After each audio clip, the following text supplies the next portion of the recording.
I think the elephant in the room here is just because it's been something that's been talked about a lot. Season, is it 20? Statistics and win rates. Has been the Tracer nerf, Genji nerf, fill in the blank, where back in season 19 midseason, we had a pretty significant Tracer nerf to fall off Genji. Basically, a handful of dive characters that have been quote-unquote overperforming for a long time got nerfs. I didn't necessarily agree with the nerfs. I definitely didn't agree with the power of those nerfs, and yet they've stayed. That's going to be my number one criticism. I would like to see some of those things get reverted. I'm not going to go into the details, but I just think it was ill thought out.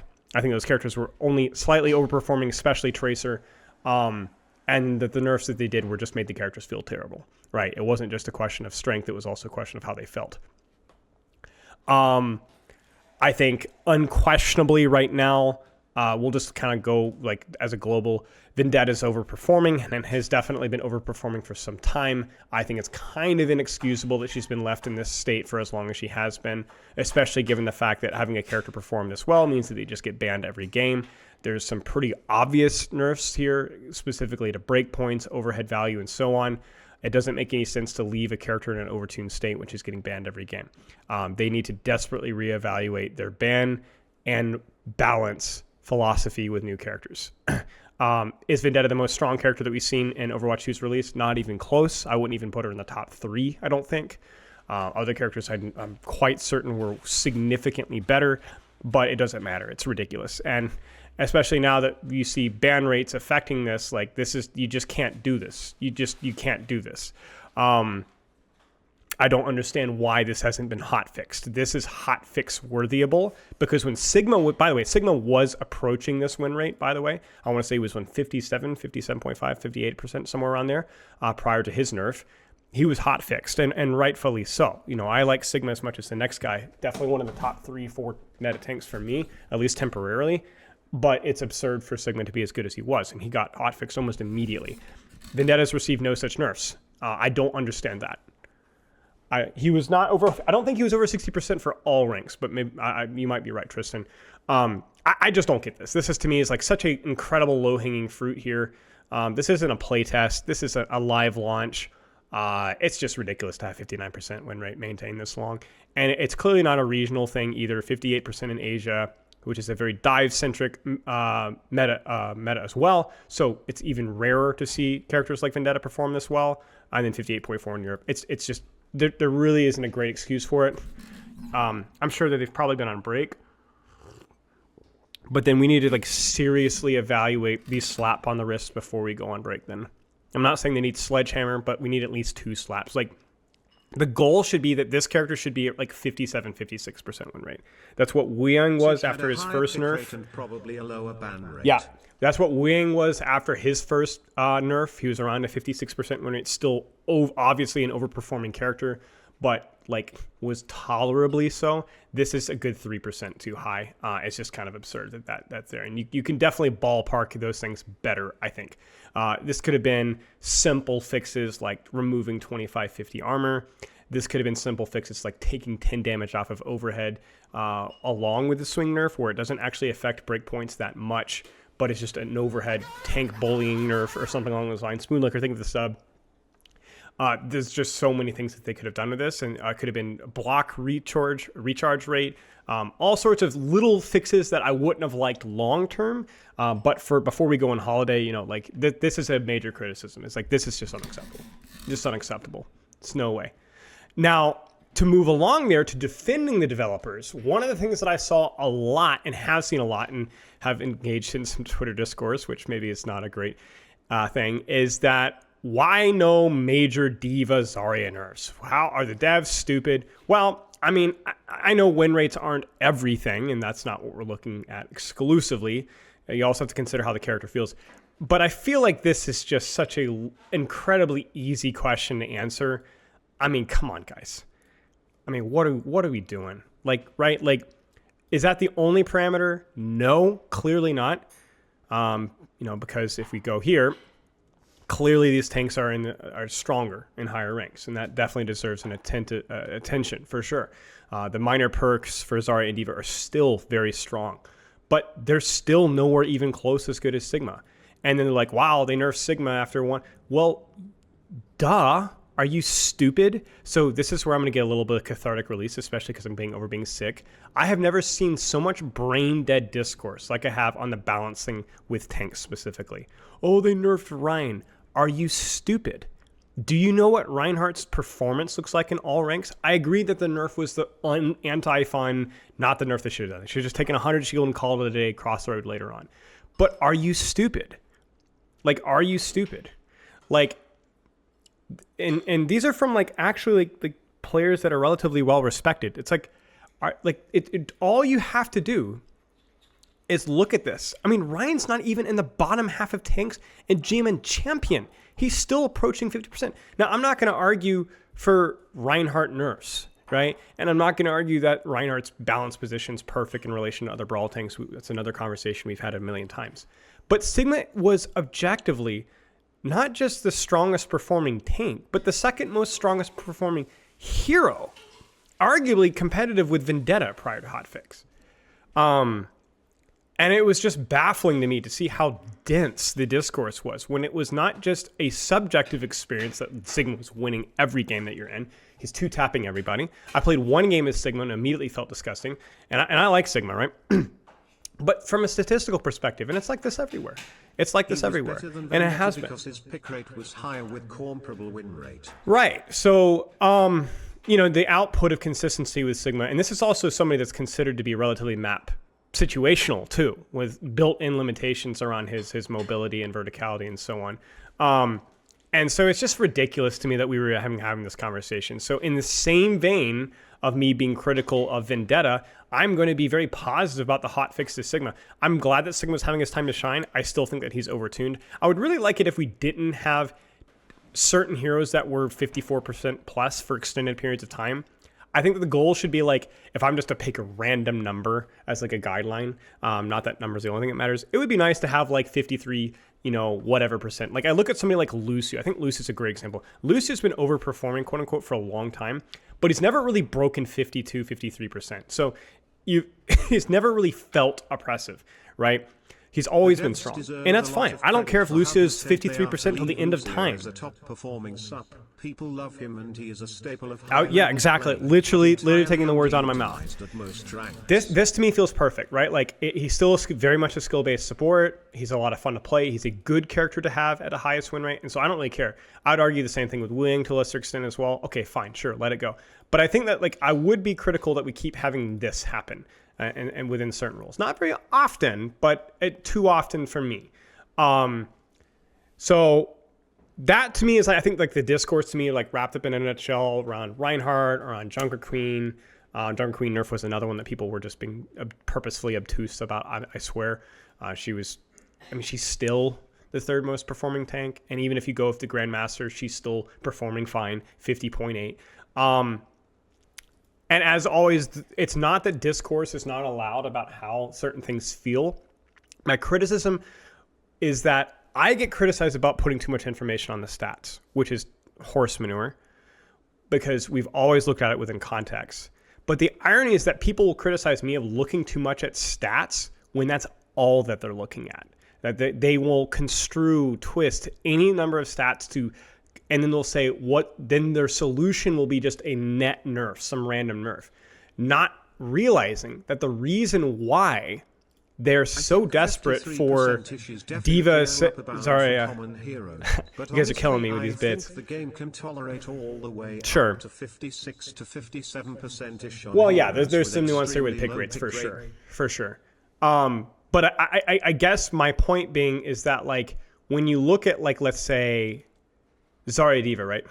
The reason why so many people are so frustrated as opposed to Queen or Ryan or to a lesser extent Sigma, whatever, Winston, is because that the gameplay loop of playing versus some of these tanks is just subjectively worse to play versus. So even though Zarya may be worse than Sigma, I have more fun outplaying a Sigma than I do a Zarya as a tank player or a DPS player or a support player. And so this is why this whole discourse can be so important to get right, because it doesn't matter if Zarya's win rate was 47. It doesn't matter. If you don't like playing versus Zarya as a Grandmaster player, I hear you and I agree. you got to change this character a little bit, right? I think it's a very difficult change and maybe something that deserves some more time, and maybe we'll think about it some other time. But there's definitely not all things feel alike to play into. And so the problem is that we keep having these conversations about win rates and performance when that's not really the real conversation. The real conversation is people don't like playing versus that character. And so it doesn't matter if Zarya is balanced. If Zarya is being picked at a higher pick rate than I like, I don't want to see Zarya above 4%, you know? And so this is why this discourse is so important, is because we need to stop talking about buffs and nerfs. I saw one of them, I won't say who, but I saw another brain dead, this is all we need to do to fix Overwatch post on Twitter for somebody I know. And I'm sure they're a very smart person, very smart player, but when it comes to balance feedback, it's terrible. Because their solution to fix Kiriko was, guess what? Add another 2 seconds on the Suzu. And I'm like, bro, please, we have to stop talking about things from that perspective. We like what you know, make Suzu 50 seconds.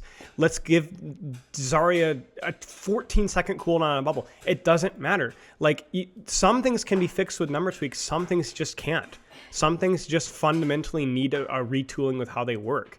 And this is the problem, is that these are the exact same people that will be critical of Blizzard balancing, and yet they literally balance like an old school Blizzard dev.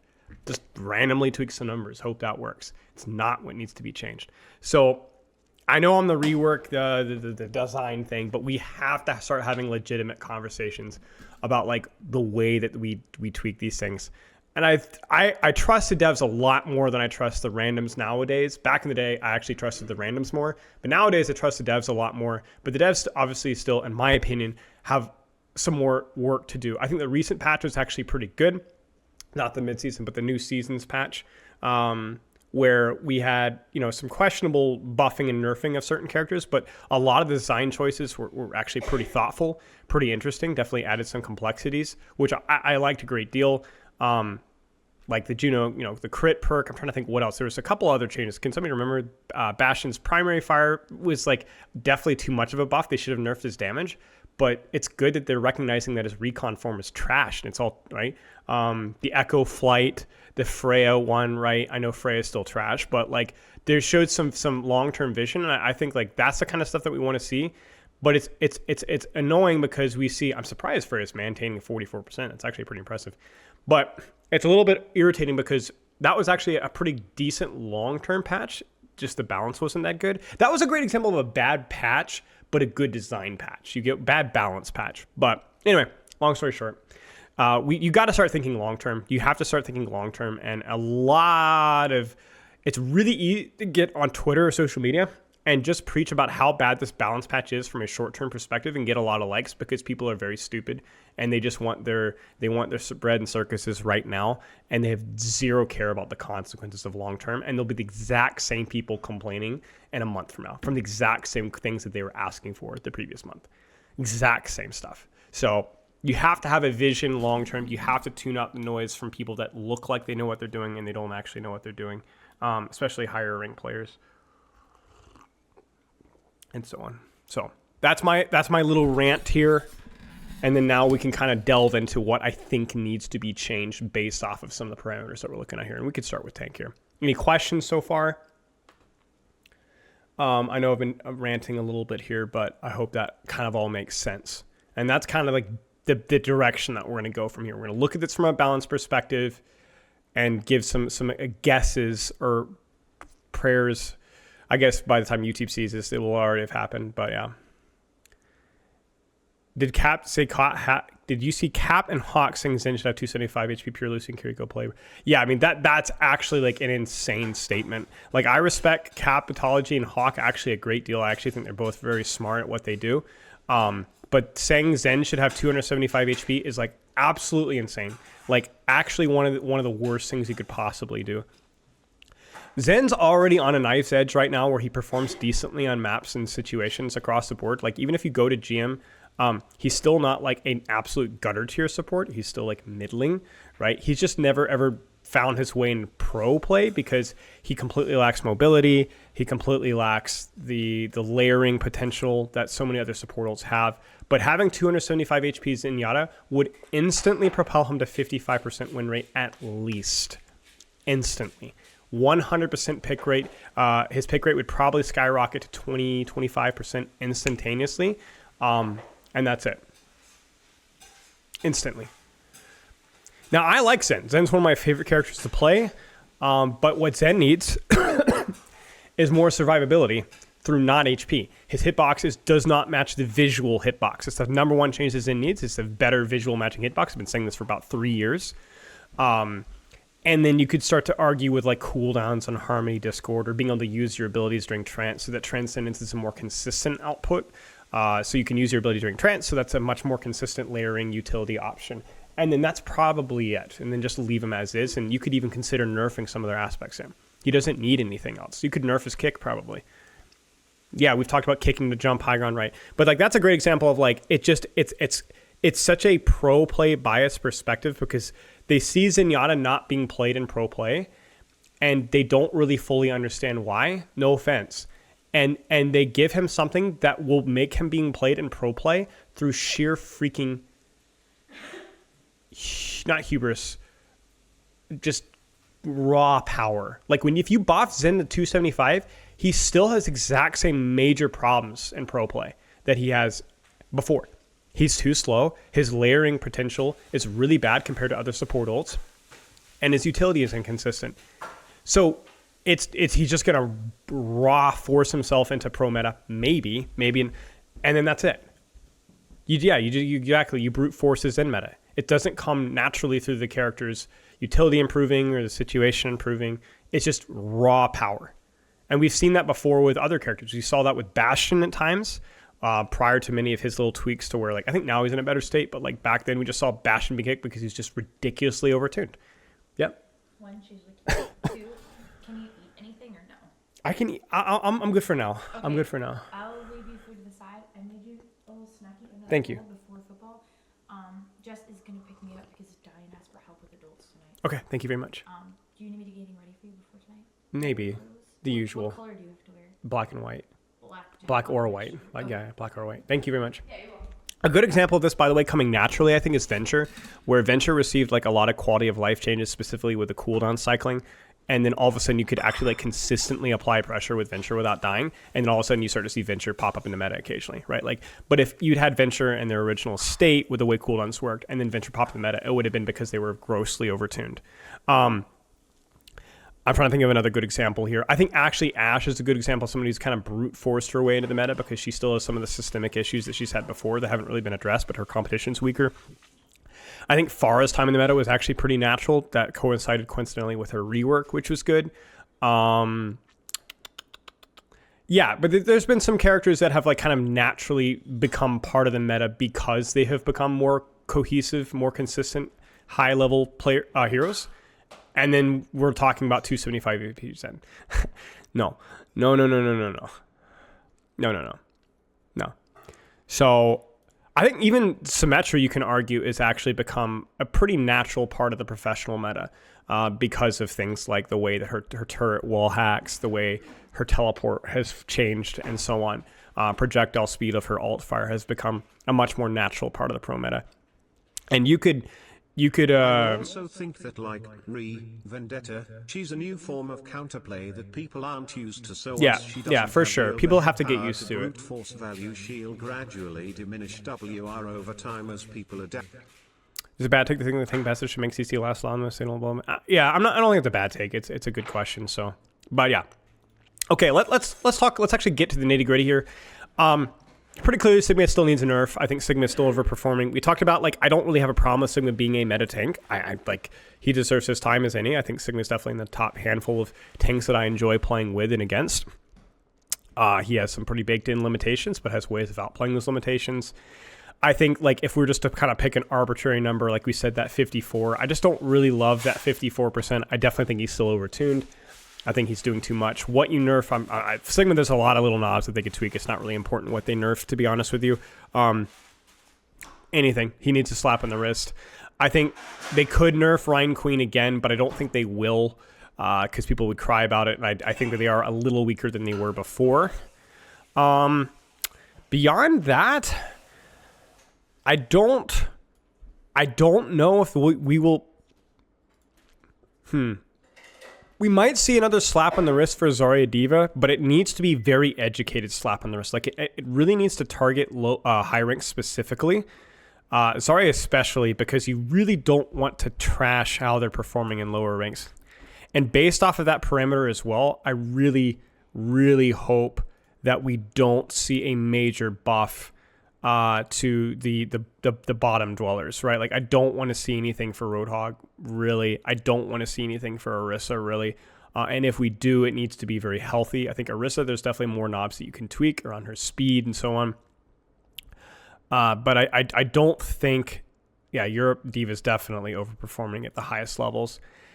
I would love to see a Sigma nerf.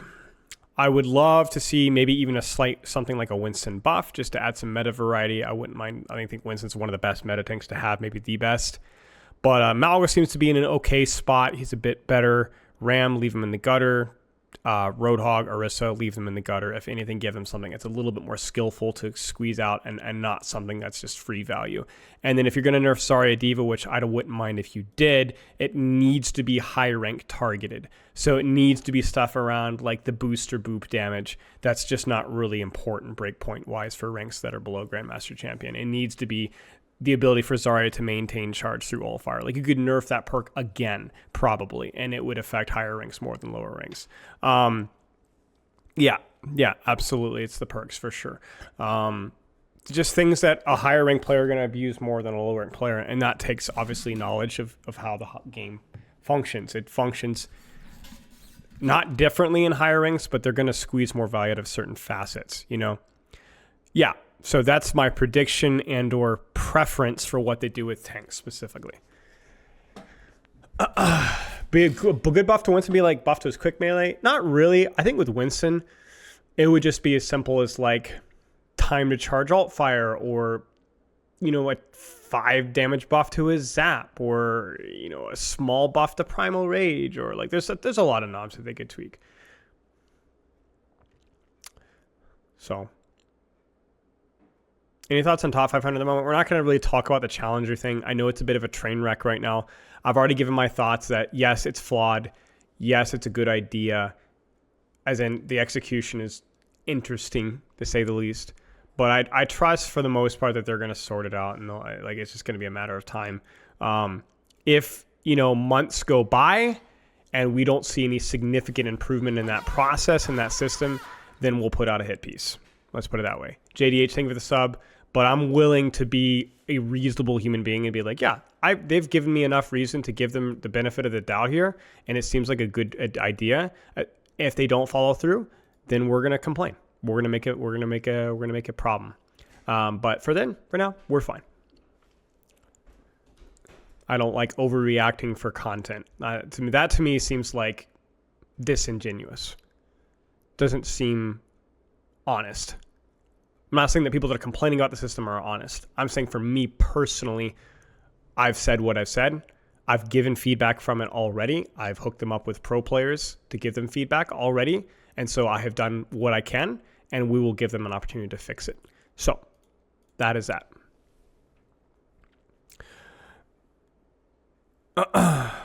The chain lightning perk, that's a good call, Tristan. Yeah. Okay. Damage dealers. I mean, we've already talked about Vendetta at length, so I won't talk about Vendetta. I want Ashe nerfed, but it's not just because she's quote-unquote overperforming. I definitely think she's overperforming a little bit, but I actually don't think 52.4 is that bad. I mean, it could be worse. I think Ashe... I know people... Dude, I saw another take. I was like, people are like, oh, the game is terrible when Ashe is spent. I'm like, okay, maybe Mercy Pocket in certain situations feels really bad, but like are you telling me between Freja, Sojourn, Hanzo, Widow, Cassidy, really? Ashe? To me, Ashe is by far the most fun hit scan to be meta.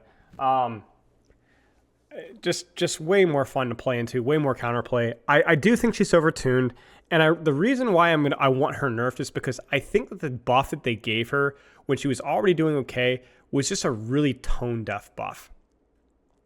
I think the range buff to Ashe made the least sense. It was not a major buff, but it was in such a cringe way to give her a longer sniper-ish range for just really no reason whatsoever. Her win rate was fine. Her performance was fine. She was already on the upswing. definitely the best hit scan before the buff. And then they buffed her fall off for just goodness knows why. I have no idea why they made that decision, and it was such a foolish change for them to make that you really don't need to lean more into that with Ashe. You need to keep her at that range where she can actually play ball, where people can play ball with her. I just think it's stupid. I just think it's really stupid. So I just want her nerfed. I want that reverted. They need to revert it. It's just a brain dead change. It'll chunk her win rate down by a bit, put her in a fine spot, and then she's fine. It's fine. So I just have no goodness knows why they made that change to her fall off. I don't even remember when it was. Was it season 19 midseason? I don't remember. Maybe somebody in chat can check, but it was a very, very stupid change. And that's kind of irrelevant, or that's kind of regardless of her win rate right now. And it would probably be a well-needed little bit of a slap in the wrist, because she's definitely really quite strong. She's definitely in the top 2 or 3 DPS across the board, in terms of her performance across all ranks, across all regions. Her competition has been nerfed, which is really her biggest reason why she's good right now. The other hit scan just isn't very good. And then also Genji Tracer, some of her other competition being a little bit weaker is good as well. Okay. Beyond that, I think Venture's fine. A little slap in the wrist, nothing crazy. Genji seems to be kind of equalizing out. Definitely a character that I think would be nice to have stronger and higher ranks. So this is really concerning, I think, for high rank Genji players. Like, it's ridiculous that a character that has this high of a skill ceiling is in this much of the gutter. I find that to be, especially a character that is very flexible in terms of maps. It's one of the most flexible map heroes in the game, definitely top 5, top 10. And he's just in the gutter, right? So they need to get, Genji is clearly underperforming at higher ranks. So again, we got to go back to the basics we talked about, right? Like, what will affect higher rank Genji players more and lower rank Genji players less? Cool. Good to hear, Poke. Deflect cooldown is an obvious low-hanging fruit as well, but you need to be cautious with that. And to me, I think a lot of the neutral game aspect of Genji at the higher level is definitely the more important one compared to Blade. So we just need to kind of wait and see. Thank you, Frosty. I appreciate it. But yeah, I think Genji, certainly at the highest level, is definitely underperforming, but seems to be doing okay beyond that. Bastion definitely needs a nerf. I think that kind of goes without saying. I wouldn't slam him too far down, but definitely at the highest level, he's too good.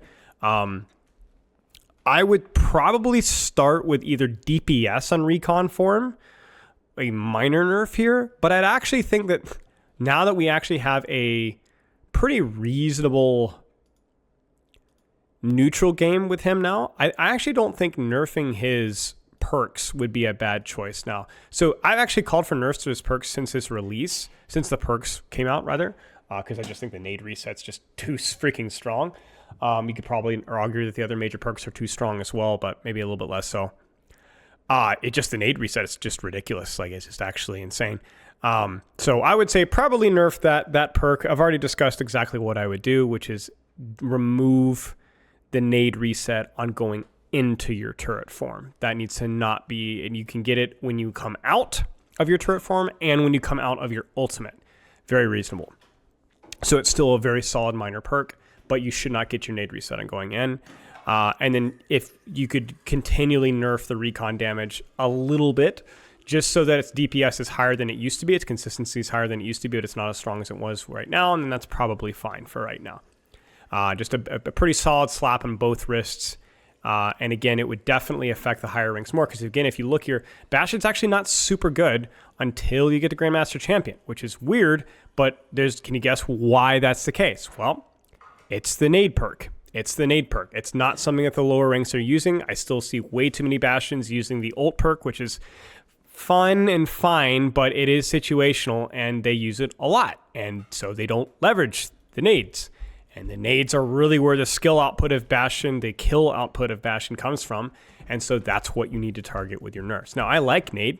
I just think it's too strong. And that nade reset is a large part of the reason why he's as good as he is.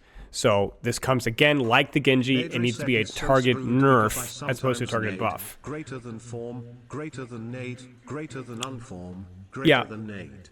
Yeah. It also helps with rollouts too, which is nice. Rework the damage on dash perk, like we could do even slightly more. Maybe Onyx. Yeah. Or pressure versus tanks. Yeah. Okay. Sim seems fine. In terms of like balance wise, she seems to be okay.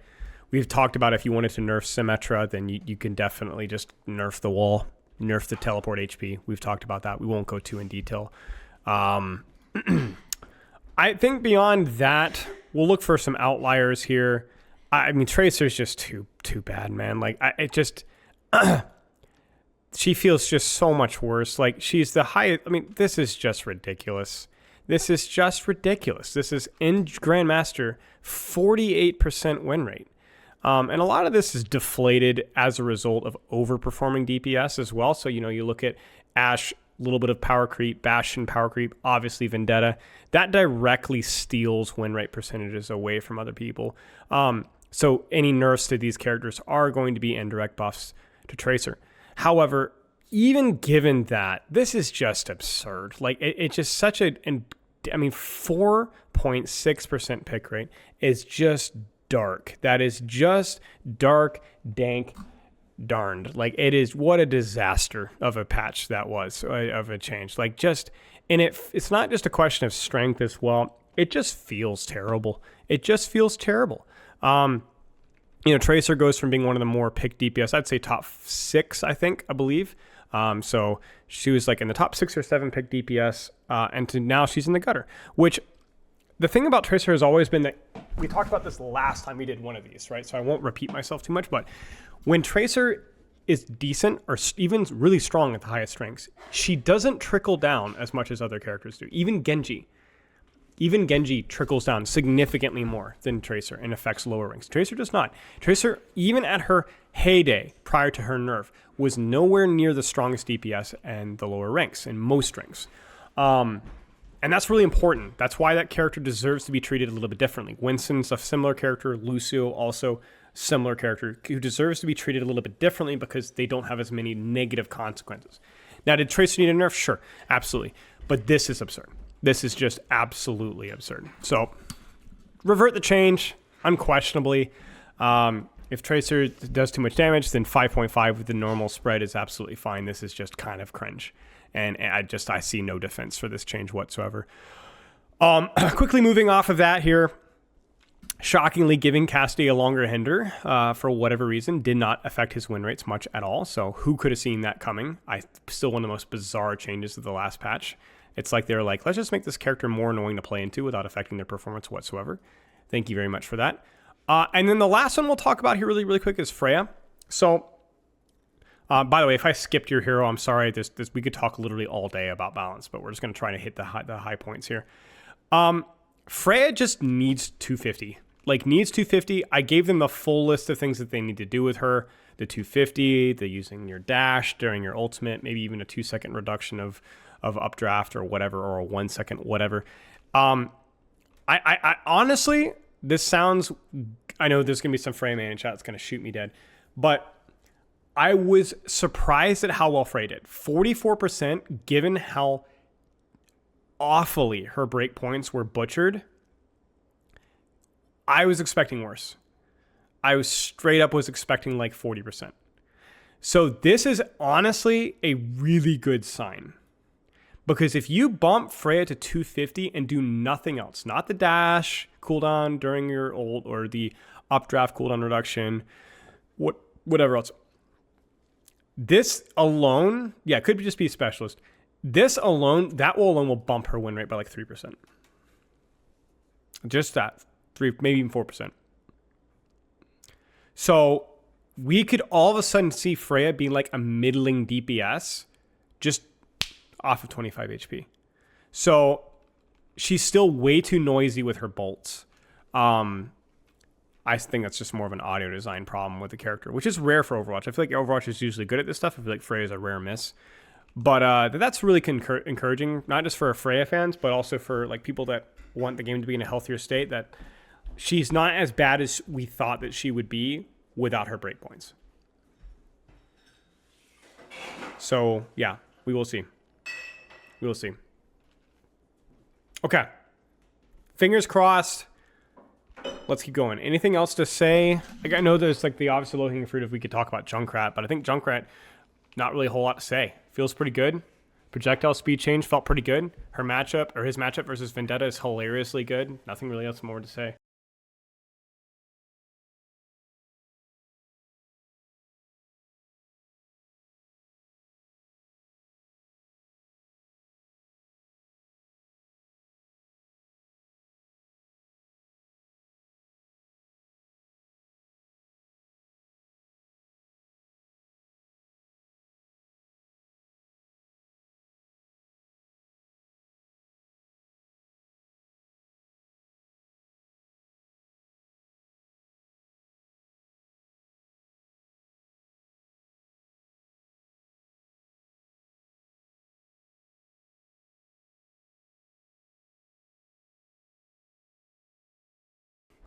All right. Back. Yeah, Junk is doing, I mean, I don't know about win rate specifically because, again, it's the negative you pull, but like, he feels pretty good. Definitely feel like the change felt pretty nice. So. Okay, support time. It's kind of skimming through here. We've not been as structured today, a little bit more conversational.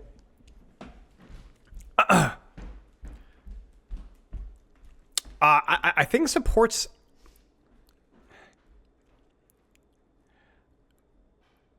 I think support's mostly okay. I think my big two wish lists is a slight nerf for probably something like Flash Heal and a cooldown reduction on nade, probably.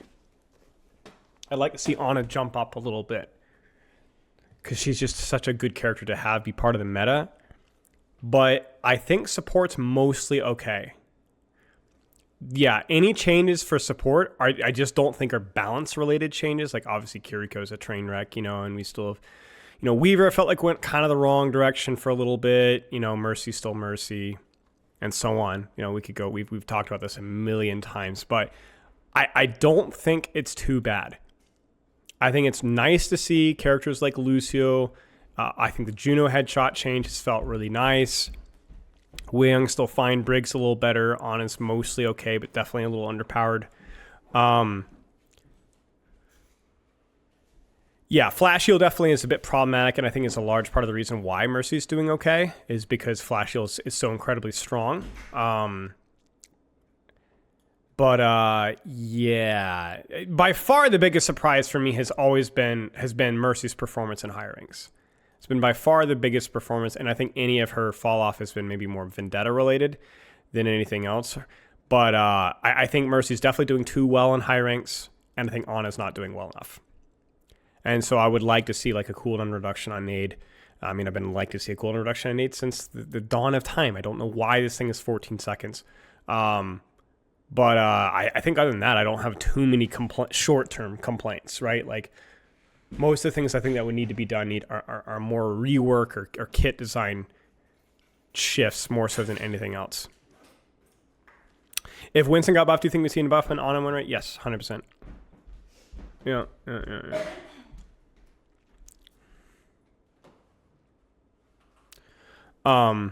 Yeah.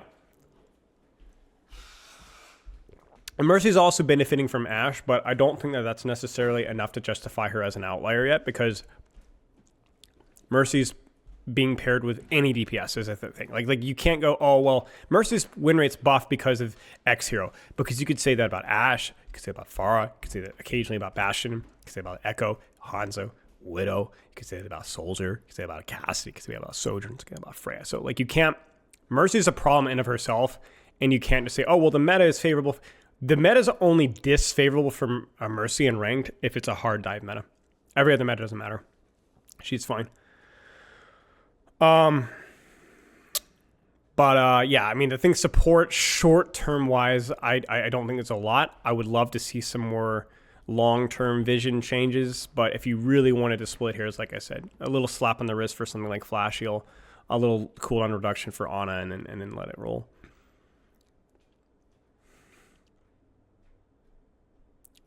Do you think Ashe's state affects Mercy's win rate? I mean, partly, yeah. I mean, yeah, yes. The answer is yes. Everything affects everything.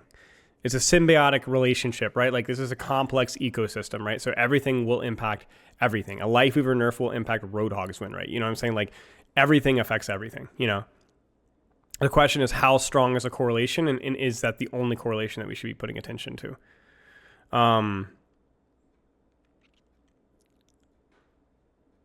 Ashe isn't overtuned. Mercy's dragging her up. Now that's definitely a take, but yeah. Definitely a take, but yeah, I think the heroes that like are kind of like our litmus test heroes are in a good spot. Like you never really want Life Weaver too high in his current state. You never want Moira too high in her current state, and we don't. You want Brig to be kind of middling because she is a little harder to play, so you never really want to see Brig too high or too low. So I think Brig is like fine right now. I think she's in a good spot. You pretty much always want to see Lucio near the top. And you actually almost always want to see Zenyatta near the top as well, because the way Overwatch works is it's going to favor characters like Mercy, Zenyatta that are a little bit more static, because most ranked players don't really move around a lot. Like high-level stuff, that's less common. But low mid ranks, there's just a lot more value from holding static characters. And so Zen should be overperforming a little bit in relation to his perceived strength. Juno being like the gatekeeper to the higher performing characters, this is exactly what we want. She's like the best of the easy supports, quote unquote. And so like most of our like little status indicators here are in their right spots. The only exception to that rule is I think Ana definitely deserves to be like that Juno gatekeeper, or somewhere borderline where if she gets too high, she starts to feel she's like the tank problematic matchups, right? But like somewhere around Zen is generally where you want Ana. Yeah, this is a terrible meta for Brigitte. Right. Brigitte has been very quietly power corrupt. Her perks have definitely improved.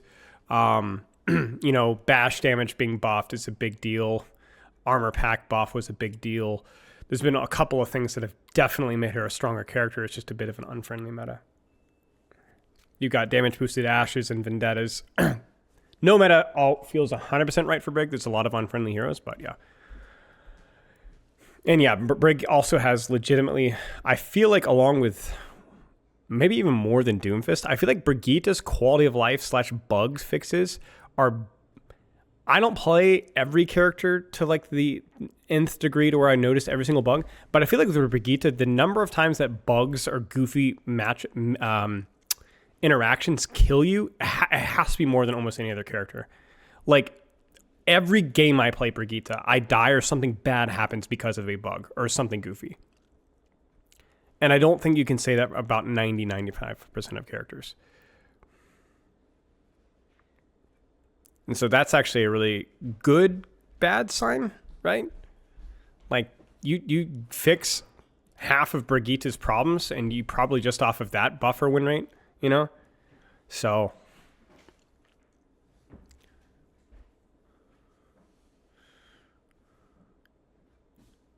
yeah. So but yeah, I think support's fine in terms of like a balance standpoint right now. We just, as always, love to see the this design space not being wasted, you know? Like so next patch maybe we see some good changes. Brig bugs would be like deployables and stopping your bash thing is still a yes, that's one. Like begging for it to happen. Yes. Yes. There's that. There's the shield. The frame. How long shield takes to apply unnecessarily. Calix, thank you for the sub. I appreciate it. I appreciate. I hope you're doing well. There's stuff like pulse bomb and whatever. There's stuff like LOS checks not passing, where you can't block. Diva bomb consistently, where you can't block. Ball slam consistently, where you can't block. Shatter consistently. There's just all sorts of stuff. Can't damage Sig Shield, right. Bash bugged, not animation canceled, primary, right. So there's just so many bugs with Brigitte. Blocking dynamite, yeah. So is what it is. There's apparently a bug where if some weird jank happens while you're entering / leaving rally, you can entirely lose your shield. And oh, I didn't know that. Yikes. Yikes. I don't know that. I didn't know that Evil Cat. That's annoying as well. Giving her back insta shield be enough for what?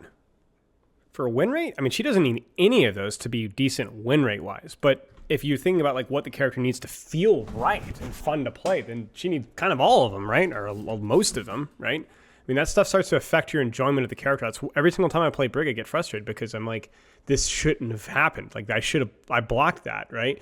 I mean, you already have the problem that Reinhardt has where there's a slight gap between your shield and your hitbox, so you can block stuff, but you blocked at the frame that it passed your shield. So that's you can't do anything about that. That's just part of the game design, and that's balanced, right? But it's really annoying not knowing when you block stuff and when you didn't, you know? So it is what it is. So, okay.